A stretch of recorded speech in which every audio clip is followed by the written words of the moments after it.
Well, southbound we go, my friend. We're going to talk about 32-6A, and as we mentioned in the opening, if you were here for that, I don't know what here means because with this Facebook, internet stuff, everybody's everywhere. We're all over the place, yeah. It's vertigo. It drives me crazy, man. I just learned how to make a PDF the other day. I told you, I'm pretty happy about that. Anyway, okay, so tell me why Harlingen will not win the district. That's false. You know what? Look, a lot of people are saying this is the best team they've ever had under Gomez. I don't quite believe that. The Bermea team with Ledesma and the other Bermea, Hunter, yeah. That whole team, Blake and stuff like that. You're not going to get a better bunch of guys playing together than that. But this team, with Leo Tienda at running back, sky's the limit. Well, I'll put it this way. There is no superstar team yet in the Valley, okay? Going in a couple of times, like in 11, you could say they were going to be great. So that means that they may have a chance to be very successful, not because everyone else is bad, but because they have the opportunity and the opening to fill that hole as a great team. Gosh, I mean, start with 6 guys back on defense that can all play, okay? I like Jaime, and I like Gasca at end. Oh, Gasca, Stevie Martinez, Rodello, Sammy Gonzalez. I mean, Steve Martinez at free they safety. got a lot of guys, man. Tienda, obviously, to me, he's on our first team. I'm giving some spoiler alert here, aren't we? Jesse Castro at quarterback. And let me tell you how good that kid is. I believe in him 1,000%. Christian Herrera is probably the leader of that offensive line.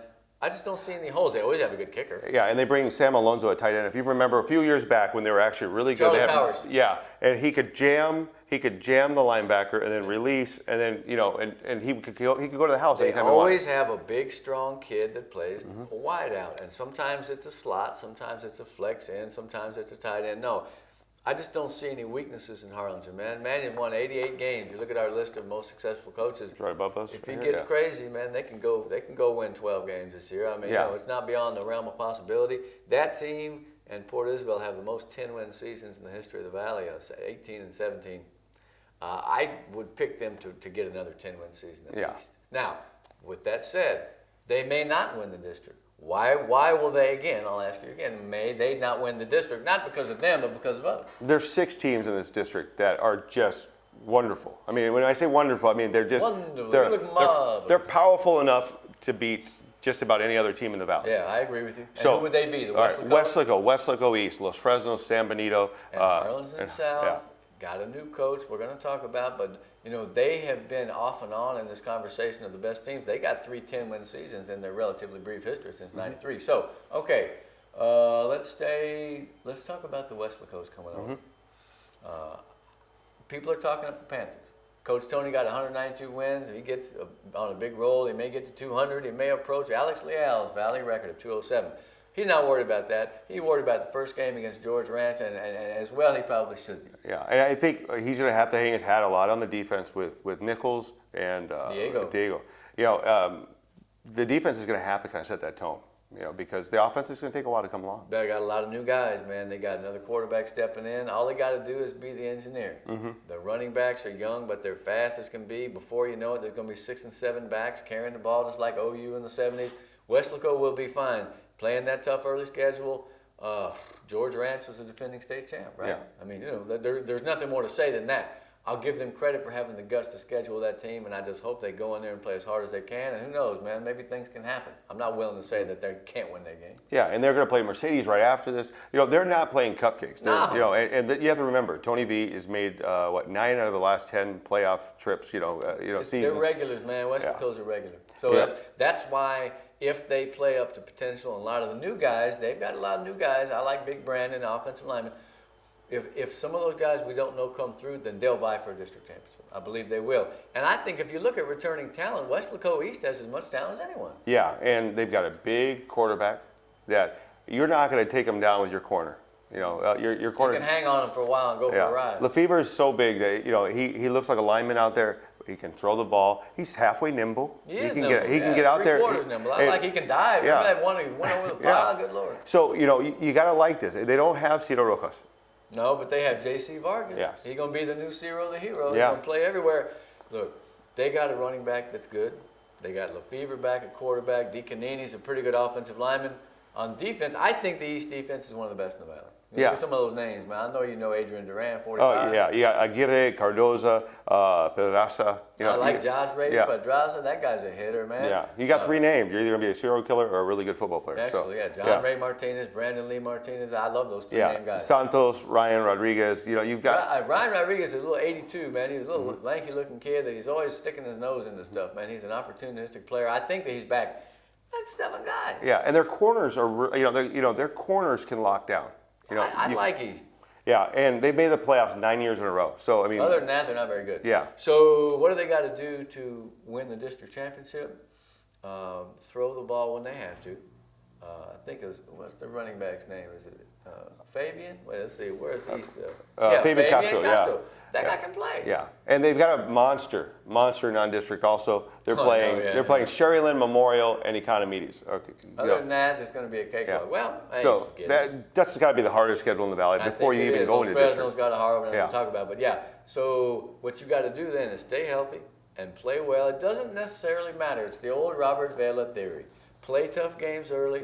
You take a few losses, that counts for nothing because you can win district by going 0-3 in non-district. Doesn't matter. Now, you don't want to lose, but, East may not come out of that unscathed. Yeah. I find it hard to believe that they will. But if they do, then they have to be considered a favorite. So that's why, when I ask you that question, why isn't Harlingen going to win? I'm not saying they won't or they will, but, man, every team you talk to has an argument that they could be the district championship, including San Benito. Yeah, very much.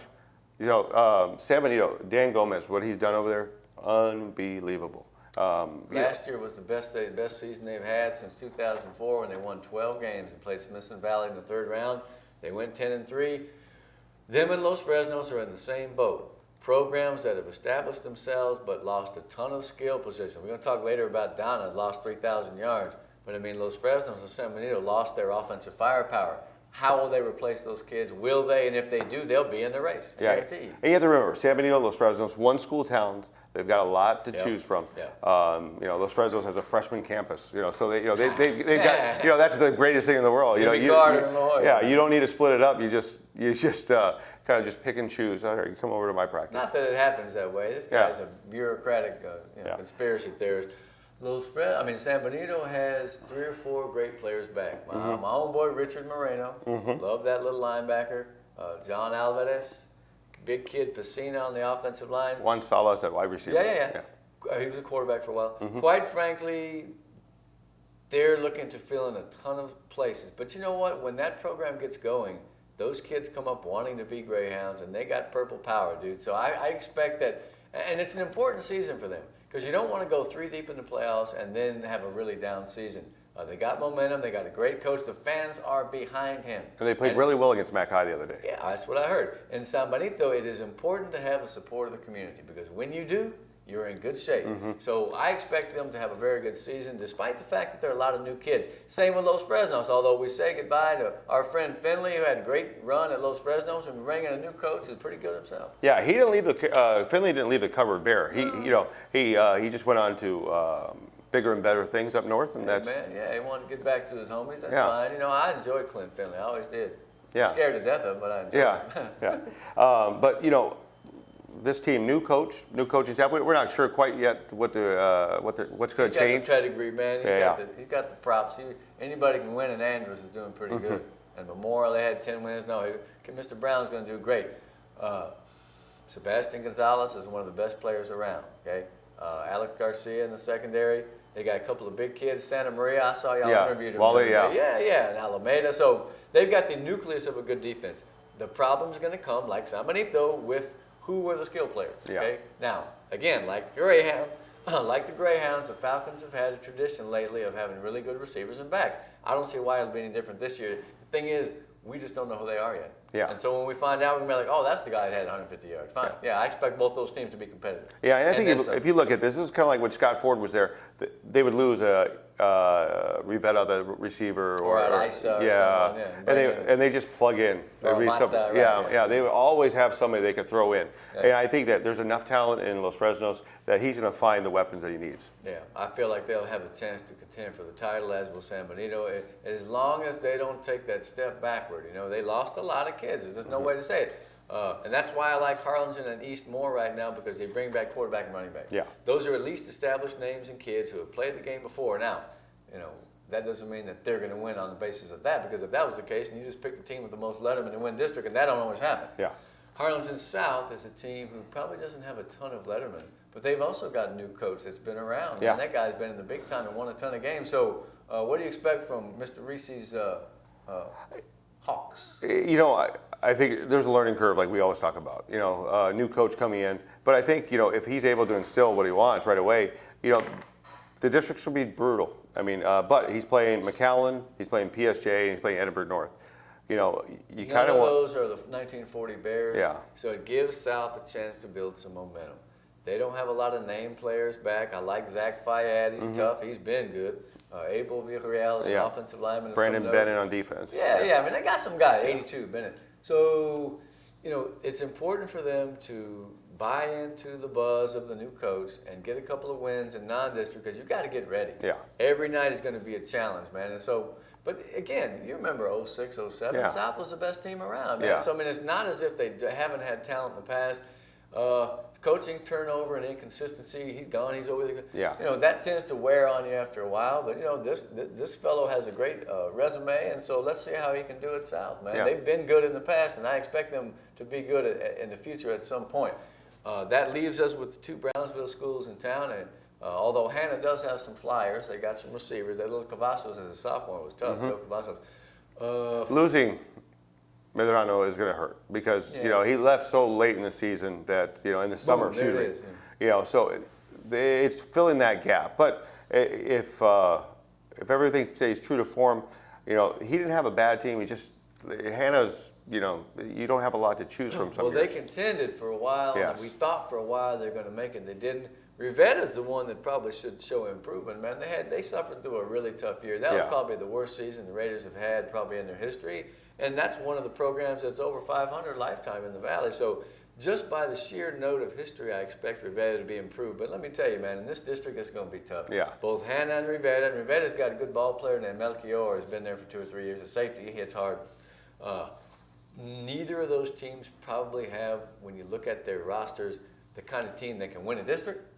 But, hey, sometimes we counted out Rivetta so many times. They came back a couple years ago, they beat Mac High in the first round. So I'm never willing to say a team cannot win, because if that's the case, and don't even put on the helmets, and I guarantee you they're sitting down there in Brownsville right now going, okay, we'll see. We'll see about that. They've got to get their act together and go to war, because, baby, it's going to be war in that district. It's going to be something else. 32-6A, we're going to be revisiting that all season long. And, I started the segment talking about why can't Harlingen win it. I'm not willing to say I think they will win it, but I believe if you had to pick someone that, we put them up at the top of our Valley poll. Now, a word on the polls, good gosh, I mean, the things that have happened in the last week with this guy transferring, this guy injuring, this guy not here.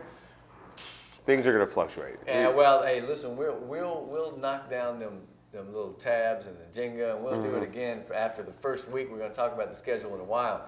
Let's get a water break in here. We're both water boys, so we're going to take a water break and come back and talk about a class that you think will be very interesting. I love this class. The 5As are next.